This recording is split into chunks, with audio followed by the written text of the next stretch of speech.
Mangusuk. Uji mangusuk tadi banyak orang terkenjit, nengok jin tu. Terkenjit tu cak mana?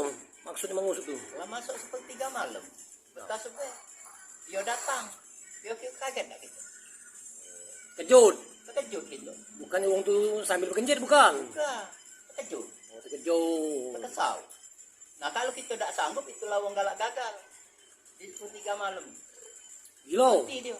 Nah kalau dia tak kuat kotor pacak gila. Dia bukan mengucap selamat. Malah nyagoi kita.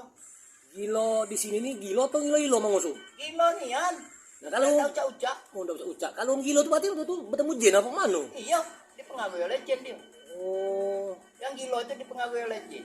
Di punggungnya 2 jin nempel. Itu dia jadi gila tuh, itu baru jin kecil. ini nih serius apa tu ucap? Apa? Yang gila nih. Lah jin kecil itu jin-jin yang tanggung-tanggung itu. Oh jin kecil. Jin kecil. Nah, Yang gila kalau itu. kalau ngilo-ngilo tu jin besar. Kalau ngilo-ngilo itu akalnya yang kurang ngilo-ngilo tuh. Oh, Pemikirannya yang kurang. itu. Yang gilo dengan yang ngilo-ngilo berbeda. Beda. Kalau yang gilo yang kemasukan itu. Kalau Itu gilo. kalau ngilo-ngilo itu apa? Kalau ngilo-ngilo itu yang ucap-ucap. Ucap. Yang kurang pemikirannya. Bukan gila berarti. Akal, bukan gilo. Akalnya baik kurang. Kalau gila begini, Nah itu lain lagi. Kanji itu kalau gilo kanji begini bukan itu. bukan ngilo-ngilo Bukan ngilo-ngilo. Iya, itu